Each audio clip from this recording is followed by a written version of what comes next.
Hello അസ്സലാമു അലൈക്കും. Mecca ബസ്സിലെ 4 നമ്പർ റൂട്ടിലെ കുറച്ച് ചരിത്രപ്രധാനമായിട്ടുള്ള സ്ഥലങ്ങളെ കുറിച്ച് ഞാനൊരു വീഡിയോ ചെയ്തിനി.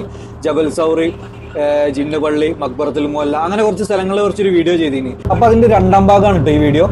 ഒന്നാം ഭാഗം കാണാത്തൊരു ഡിസ്ക്രിപ്ഷനിൽ ലിങ്ക് കൊടുത്തിട്ട് അതൊന്ന് പോയി കണ്ടുവരിട്ടോ. അപ്പൊ നമുക്ക് വീഡിയോയിലേക്ക് പോവാം.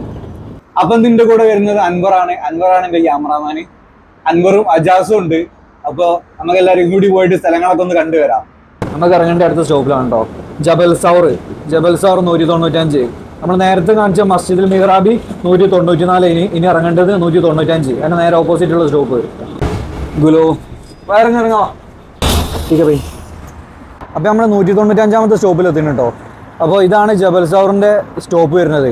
അപ്പോൾ നമ്മൾ ഇവിടുന്ന് വണ്ടി ഇറങ്ങിയിട്ട് നേരെ അങ്ങോട്ടേക്ക് പോയിട്ട് അവിടുന്ന് റൈറ്റിലേക്ക് പോയാൽ നമുക്ക് ജബൽ സൗറിന്റെ കൾച്ചറൽ സെന്ററിലേക്ക് പോകാൻ പറ്റും. അപ്പോൾ അവിടെ പോയിട്ട് വേണമെങ്കിൽ 38 റിയാലിൻ്റെ ടാക്സി കൊടുത്തിട്ട് നമുക്ക് വേണമെങ്കിൽ മുകളിലേക്ക് പോവാം. അതിൻ്റെ വീഡിയോ ഞാൻ വേറെ ആയിട്ട് ചെയ്തിട്ടുണ്ട്. അതിൻ്റെ ലിങ്ക് ഞാൻ ഡിസ്ക്രിപ്ഷനിൽ കൊടുക്കുന്നുണ്ട്. പിന്നെ ഇവിടുന്ന് നേരെ റൈറ്റിലേക്ക്, അതായത് ഇവിടുന്ന് നേരെ പുറകോട്ട് ബസ് ഇറങ്ങിയിട്ട് പുറകോട്ട് നടന്ന് അവിടെ ഒരു പെട്രോൾ പമ്പൊക്കെ ഉണ്ടാവും. ആ പെട്രോൾ പമ്പിൻ്റെ അവിടുന്ന് ലെഫ്റ്റിലേക്ക് പോയാൽ നമുക്ക് പണ്ട് ആൾക്കാരെങ്ങനെ ജബൽ സൗറിലേക്ക് കയറിയത് ആ വഴിക്ക് നമുക്ക് കയറി പോവാം. പണ്ട് ആൾക്കാരല്ല, ഇപ്പോൾ ഈ ടാക്സി അല്ലാതെ കയറണമെങ്കിൽ എങ്ങനെയാണ് അത് വഴിക്ക് നമുക്ക് കയറാൻ പറ്റും. ടാക്സിയിൽ പോണ വഴിക്ക് നമ്മൾ നടന്ന് കയറാനാണ് കുറേ ഉണ്ടാവും. ചുരം പോലെ ഇങ്ങനെ പല രീതിയിലും ഇങ്ങനെ ഉണ്ടാക്കി വെച്ചതാണ്. അപ്പോൾ നടന്നു പോകാനാണെങ്കിൽ അങ്ങോട്ടേക്ക് പോയാൽ മതി. അപ്പോൾ ഇവിടെ അധികം ഉള്ളിലോട്ട് കയറില്ല. അതിലേക്ക് കറക്റ്റ് വെയിലടിക്കുന്നുണ്ട്. അടുത്ത് പോകേണ്ടത് മുസ്തലിഫ റെയിൽവേ സ്റ്റേഷനിലേക്കാണ്. മുസ്തലിഫ റെയിൽവേ സ്റ്റേഷൻ എന്ന് പറഞ്ഞാൽ സംസം ഫാക്ടറിൻ്റെ അടുത്തുനിന്ന് നമുക്ക് കിലോമീറ്റർ കണക്കല്ല, സമയക്കണക്കാണ്. അപ്പോൾ ഏകദേശം ഒരു 10-15 മിനിറ്റ് ഇല്ല, ഒരു 10 മിനിറ്റ് ഉണ്ടാവുള്ളൂ. അപ്പോൾ 10 മിനിറ്റ് കഴിഞ്ഞാൽ നമുക്ക് മുസ്തലിഫ റെയിൽവേ സ്റ്റേഷൻ കാണാൻ പറ്റും. പക്ഷേ പ്രശ്നം എന്താ വെച്ചാൽ നമുക്ക് ഇറങ്ങാൻ പറ്റൂല. നമുക്ക് അവിടെ സ്റ്റോപ്പില്ല. പിന്നെ അവിടെ ഇറങ്ങിയാൽ റെയിൽവേ സ്റ്റേഷനിലേക്ക് നമുക്ക് കയറാൻ പറ്റൂല. കാരണം ഹജ്ജിൻ്റെ സമയത്ത് മാത്രമേ റെയിൽവേ സ്റ്റേഷൻ ഓപ്പൺ ആവുള്ളൂ. പിന്നെ വേറെന്താ കാര്യം എന്ന് വെച്ചാൽ നമുക്ക് കാണാൻ പറ്റും ട്രയൽ റണ്ണ്. അത് എല്ലാ കൊല്ലത്തിൽ എല്ലാ ദിവസവും ട്രയൽ റൺ ഉണ്ടാവും. ഇപ്പോൾ ഹജ്ജ് ഞാനിപ്പോൾ എടുക്കണേ പറഞ്ഞല്ലോ, ഹജ്ജിൻ്റെ കറക്റ്റ് പീക്കിൽ നിയന്ത്രണം നടന്ന്, അതായത് ഹാജിമാരൊക്കെ എത്തി തുടങ്ങുന്ന സമയത്താണ് അപ്പോൾ ഞാൻ ഈ വീഡിയോ എടുക്കണത്. അപ്പോൾ നമുക്ക് വീഡിയോ എടുക്കുമ്പോൾ ട്രെയിൻ നമുക്ക് ട്രയൽ റൺ അങ്ങോട്ടും ഇങ്ങോട്ടൊക്കെ തലങ്ങ് വിലങ്ങൊക്കെ പോകണേ കാണാൻ പറ്റും. പക്ഷെ നമുക്ക് പോകുമ്പോൾ കാണാൻ പറ്റുമോയെന്ന് അറിയില്ല. നമുക്ക് നോക്കുക കാണാൻ പറ്റുമോയെന്ന്. അപ്പോൾ നമുക്ക് പോയി നോക്കാം.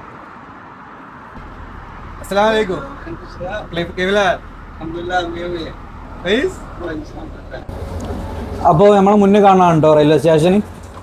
ഒരു ട്രെയിൻ ഇപ്പോൾ നിലവിലവിടെ കാണുന്നുണ്ട്. പക്ഷെ നമ്മളവിടെ എത്തുമ്പോഴേക്കും ആ ട്രെയിൻ പോകുമെന്നാണ് സംശയം. അത് പോയി നോക്കാം. ഇതാണ് കേട്ടോ റെയിൽവേ സ്റ്റേഷൻ പറയുന്നത്, മുസ്തലിഫ റെയിൽവേ സ്റ്റേഷൻ.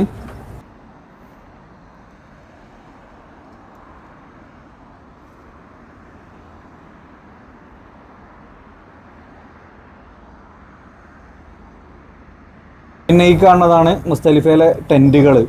ഇപ്പോൾ വണ്ടി ഇവിടുന്ന് റൈറ്റ് തിരിയും. അപ്പോൾ ഇതാണ് റെയിൽവേ സ്റ്റേഷൻ ഞാൻ പറയുന്നത്. ഇപ്പോൾ അടച്ചിട്ടതാണ്. പിന്നെ ഇതാണ് അതുപോലെ ടെൻറ്റ് വരുന്നത്. അപ്പോൾ 167 നമ്പർ സ്റ്റോപ്പ്. അതിന് മുമ്പുള്ള സ്റ്റോപ്പിൻ്റെ നമ്പർ എനിക്ക് വലിയൊരു ഓർമ്മയല്ല. 167 നമ്പർ സ്റ്റോപ്പ് കാണിക്കുമ്പോൾ മുന്നോട്ട് വന്നാൽ നമുക്ക് കാണാൻ പറ്റും. ഒരു കാര്യം എന്താ പ്രത്യേകിച്ച് ശ്രദ്ധിക്കേണ്ട അറിയോ, ഞാൻ മുമ്പൊരു ഷോർട്സ് ചെയ്തിന്, ഷോർട്ട് വീഡിയോ. അപ്പോൾ അതിലെന്താ പറയണമെന്ന് വെച്ചാൽ, നമ്മൾ മുന്നിൽ ഈ സീറ്റ് കണ്ടോ, ഈ സീറ്റിൻ്റെ ഓപ്പോസിറ്റ് സീറ്റ് ഉണ്ട്. അപ്പോൾ നമ്മൾ ഫാമിലി ആയിട്ട് വരുമ്പോഴൊക്കെ ഇരിക്കാനാണ്, ഫ്രണ്ട്സായിട്ട് വരുമ്പോൾ സംസാരിച്ചിരിക്കാൻ പറ്റിയ സംഭവം. പക്ഷേ കൂടുതൽ ആൾക്കാരും ചെയ്യുന്ന ഒരു മിസ്റ്റേക്ക് എന്താണെന്ന് വെച്ചാൽ, ഇതിൻ്റെ മുകളിൽ കാല് കയറ്റി വെക്കും. നേരെ കാല് കയറ്റി വെച്ചിട്ട് യാത്ര ചെയ്യും. അപ്പോൾ മുതിർമാർ കാണുകയാണെങ്കിൽ 200 റിയാൽ ഫൈൻ കിട്ടും. പിന്നെ അത് കയ്യും കാലും പിടിച്ചിട്ട് കാര്യമൊന്നുമില്ല, ഫൈൻ കിട്ടും. പിന്നെ ചില ആൾക്കാർ ഇതും കൂടി നോക്കിക്കുക, ഇത് സീറ്റിൻ്റെ മുകളിലല്ല കാല്, നേരെ താഴത്താണ്. ഇതിനും കിട്ടും ഫൈന് 100 റിയാൽ. അപ്പോൾ രണ്ടിലേക്കും കാല് കയറ്റിയേക്കാതെ യാത്ര ചെയ്യുക, അതാണ് മെയിനായിട്ട് നോക്കേണ്ടി. അപ്പോൾ ഒരു മുൻകരുതലാണ്, യാത്ര ചെയ്യുമ്പോൾ ഒന്ന് ശ്രദ്ധിച്ചുകൊണ്ട്. നമ്മൾ അടുത്ത സ്റ്റോപ്പ് എന്ന് പറയുന്നത് ജംറയാണ് കേട്ടോ. ജംറയ്ക്കാണ് പോകുന്നത്. അപ്പോൾ ബിന്ദാവൂദിൻ്റെ അവിടെയാണ് നമുക്ക് ഇറങ്ങേണ്ടത്. അപ്പോൾ സ്റ്റോപ്പ് നമ്പർ 150 150.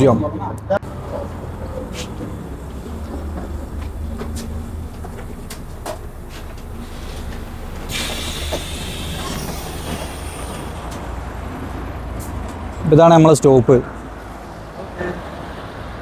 നമുക്ക് വണ്ടിന് പറഞ്ഞേക്കാം. ചേട്ടാ പോയിക്കോളി. 150 നമ്പർ സ്റ്റോപ്പിലാണ് നമ്മളിപ്പോൾ എത്തിയിട്ടുള്ളത്. നമുക്ക് കാണാൻ പറ്റും 150 നമ്പർ സ്റ്റോപ്പ്. അപ്പോൾ നമുക്കിപ്പോൾ അങ്ങോട്ട് പോകാൻ പറ്റില്ല. ഏകദേശം അതാണ് ഞാൻ പറഞ്ഞ കട ബിന്ദാവൂദ് ഫേമസ് ആണ്. അപ്പോൾ അതിൻ്റെ ബാക്കിലോട്ടാണ് നമുക്ക് ജംറയിലേക്ക് പോകേണ്ടത്. അപ്പോൾ ജംറയിലേക്ക് പോകുമ്പോൾ അങ്ങോട്ടേക്ക് കടത്തി വിടുമെന്ന് അറിയില്ല. നല്ല റെസ്ട്രിക്ഷൻസ് ഉണ്ടാവും. ഹജ്ജ് സീസൺ ആയിട്ട് നല്ല റെസ്ട്രിക്ഷൻസ് ഉണ്ടാവും. അപ്പോൾ നമ്മൾ നേരത്തെ അങ്ങോട്ട് പോയപ്പോൾ കാണിച്ചു തന്നില്ലേ ഒരു സ്റ്റോപ്പ്, ആ സ്റ്റോപ്പാണ് ആ കാണുന്നത്. അതിൻ്റെ നമ്പർ 438 എനിക്ക് തോന്നുന്നു. ആ 438. ഒന്നെങ്കിൽ നമ്മൾ ഹറമിൽ നിന്ന് വരുമ്പോൾ ആ സ്റ്റോപ്പിൽ ഇറങ്ങുക, ഇനിയിപ്പോൾ തിരിച്ചാണ് വരുന്നതെന്നുണ്ടെങ്കിൽ ഈ സ്റ്റോപ്പിൽ ഇറങ്ങിയാൽ മതി. നമുക്ക് പോയി നോക്കുക. ബിന്ദാവൂദ്, ഞാൻ പറഞ്ഞ ബിന്ദാവൂദ് അതാണ്. ആ ബോർഡൊന്ന് നോക്കി വെച്ചാൽ അത് ബിന്ദാവൂദ്. അപ്പോൾ നമുക്ക് ഇവിടുന്ന് റൈറ്റിലേക്കാണ് കേട്ടോ പോകേണ്ടത്. ഇവിടുന്ന് റൈറ്റിലേക്ക്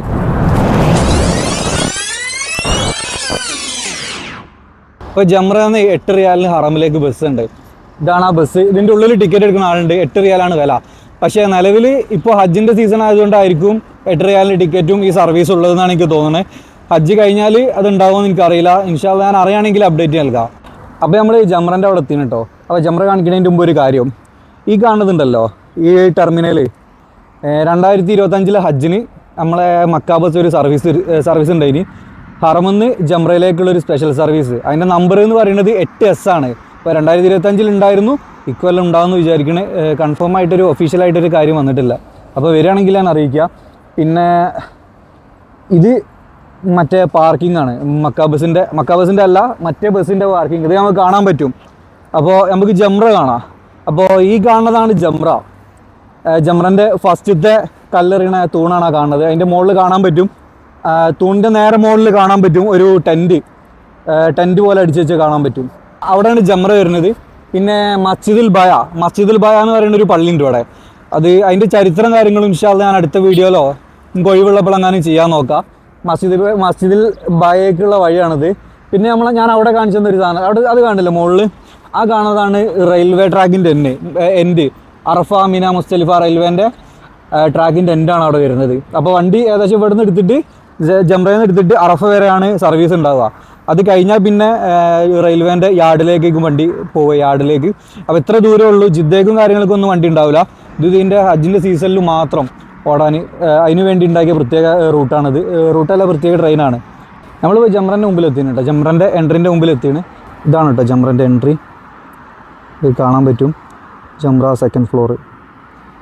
നമുക്കിപ്പോൾ അടുത്ത് വന്നപ്പോൾ അതിൻ്റെ ആ മുകളിലുള്ള ടെൻറ്റ് കാണാൻ പറ്റില്ല. പിന്നെ അവിടെ അടച്ചിട്ടതാണ്, നമുക്ക് കാണാനും അങ്ങോട്ട് പോകാനും പറ്റില്ല. ഏതായാലും ഞാൻ ഇതിനെപ്പറ്റി അധികമൊന്നും പറയില്ല. നമുക്ക് ബയയിലേക്കൊന്ന് നടന്നു നോക്കാം. ബയയിലേക്ക് 14 മിനിറ്റ് നടക്കാൻ കാണിച്ചില്ല ബോർഡിൻ്റെ അവിടെ നിന്ന്. അപ്പോൾ ജസ്റ്റ് ഒന്ന് വെറുതെ നടന്നു നോക്കിയതാ. ഇനിയിപ്പോൾ 300 മീറ്ററും കൂടി കാണുള്ളൂ. ഏതായാലും ഒന്ന് പോയി നോക്കാം. അജാസൊക്കെ നടന്ന് മടുത്താണ്, നല്ല വെയിലല്ലേ. നമുക്ക് പോയി നോക്കാം. ഇതാണ് കേട്ടോ നമ്മളെ മെയിൻ ക്യാമറമാൻ. എടോക്കെ അജാസ് ആളാകെ മടുത്താണ് വെയിലുണ്ടിട്ട്.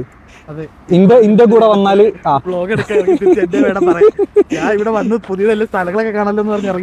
പിന്നെ ഇന്റെ കൂടെ വീഡിയോ എടുക്കാൻ വരുമ്പോൾ ഒരു പ്രത്യേകത എന്ന് പറയുന്നത് മടുക്കും.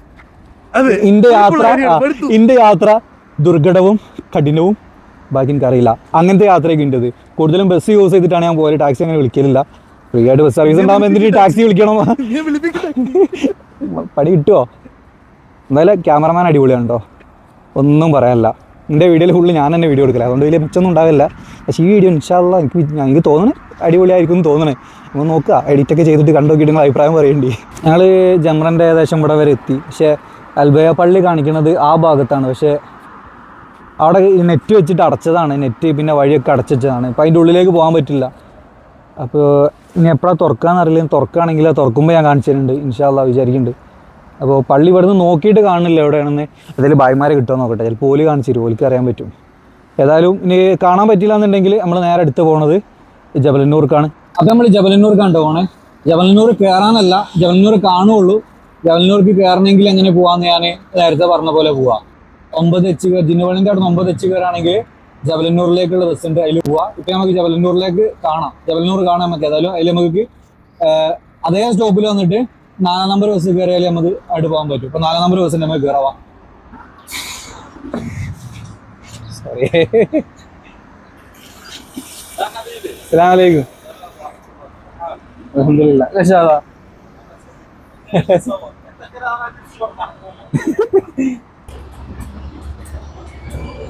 അപ്പോൾ ഈ കാണുന്നതാണ് കേട്ടോ ജബലന്നൂർ. ഇവിടെ ഒരു പാലുണ്ട്, പാലത്തിൻ്റെ അടിയിൽ നിന്ന് യൂട്ടൺ അടിച്ചുള്ള സ്റ്റോപ്പാണ് 385 ജബലന്നൂർ സ്റ്റോപ്പ്. പക്ഷെ അവിടെ ഇറങ്ങിയാൽ ഇതാ എത്ര ദൂരം ഉണ്ട് നോക്ക്, മലൻ്റെ ചോട്ടിലേക്ക് തന്നെ കുറേ ദൂരമുണ്ട്. അപ്പോൾ ഞാൻ പറഞ്ഞ പോലെ ചെയ്താൽ മതി, 9H കയറിയാൽ അവിടെ എത്താം. അപ്പോൾ ഇതാണ് ജബലന്നൂർ.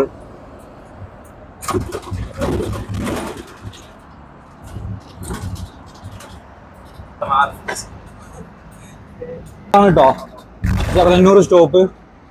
ജബലന്നൂർ 355. നമുക്കിവിടെ നമ്മളിവിടെ ഇറങ്ങണില്ല. ഇറങ്ങിയാൽ നമ്മൾ ജബലന്നൂരിലേക്ക് പോവില്ലല്ലോ. അപ്പോൾ നമ്മൾ വണ്ടി എടുത്തിട്ടോ ജബലന്നൂരിൽ നിന്ന് വണ്ടി എടുത്ത് ഇനി അടുത്തത് കാണാൻ പോണത് മക്ബറത്തുൽ ആദിലാണ്. ആദിൽ മക്ബറ. അപ്പോൾ അവിടേക്ക് ഇറങ്ങണില്ല. അവിടേക്ക് നമുക്ക് കാണാം. ഇതിൽ വണ്ടിയിൽ പോകുമ്പോൾ തന്നെ നമുക്ക് കാണാൻ പറ്റും. ഇതിലാണ് കേട്ടോ.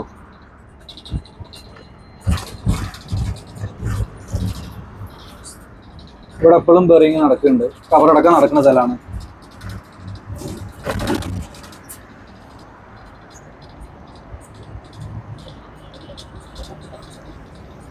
മക്ബറത്തുൽ ആദിൽ കഴിഞ്ഞിട്ടുള്ള 3ാമത്തെ സ്റ്റോപ്പാണ് മസ്ജിദുൽ ഇജാബ.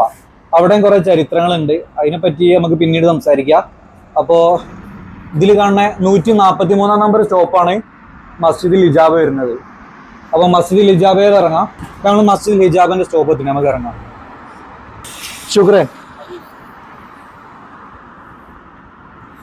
അപ്പോൾ ഈ ടോയ്ലറ്റ് ഇപ്പോൾ വന്നതാണ് കേട്ടോ. ടോയ്ലറ്റിന്റെ പുറകിലാണ് മസ്ജിദുൽ ഇജാബ വരുന്നത്.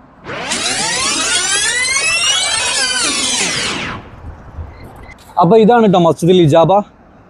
ഇജാബ പറഞ്ഞാൽ 143 നമ്പർ സ്റ്റോപ്പാണ്. അപ്പോൾ ഇവിടെ നിന്നാണ് പണ്ട് നബി ആയിഷ ബീവിനെ ആയിഷ പള്ളിയിലേക്ക് ഇറാൻ ചെയ്യാനൊക്കെ പറഞ്ഞത് ഇവിടെ നിന്നാണ്. പിന്നെ നമ്മൾ ഇവിടെ നിന്ന് നോക്കിയാൽ കാണാം മാപ്പ് ദ സിഗ്നൽ കാണാൻ പറ്റും. അതിൻ്റെ തൊട്ടപ്പുറത്താണ് കിങ് അബ്ദുൽ അസീസ് മോസ്ക് വരുന്നത്. അപ്പോൾ ഇവിടുന്ന് 143 നമ്പർ സ്റ്റോപ്പിലാണ് ഞങ്ങൾ ഇറങ്ങിയത്. ഇനി അതേ സമയത്ത് ഹറമെന്നാണ് വരുന്നതെന്നുണ്ടെങ്കിൽ 142ാമത്തെ സ്റ്റോപ്പിലാണ് ഇറങ്ങേണ്ടത്. അതായത് 143 നമ്പർ സ്റ്റോപ്പിൻ്റെ നേരെ ഓപ്പോസിറ്റ് ഉള്ള സ്റ്റോപ്പിലാണ് നമുക്ക് ഇറങ്ങേണ്ടത്. അപ്പോൾ നമ്മൾ അവിടെ നിന്ന് ഇങ്ങോട്ട് വരുന്നതുകൊണ്ടാണ് 143 നമ്പർ സ്റ്റോപ്പിൽ ഇറങ്ങിയത്. അപ്പോൾ ഇത് കഴിഞ്ഞാൽ 143 അതേ സ്റ്റോപ്പിൽ നിന്ന് 4 നമ്പർ കയറിയാൽ നമുക്ക് നേരെ ഹറമിലേക്ക് എത്താൻ പറ്റും.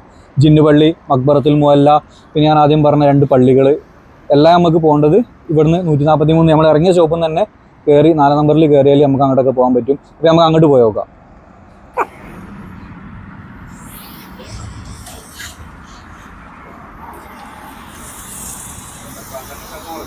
ഇതാണ് കേട്ടോ നമ്മളെ കമ്പനി മുദീർ നൗഫലി. അപ്പോൾ ഇത്രയൊക്കെയാണ് വീഡിയോയിലുള്ളത്.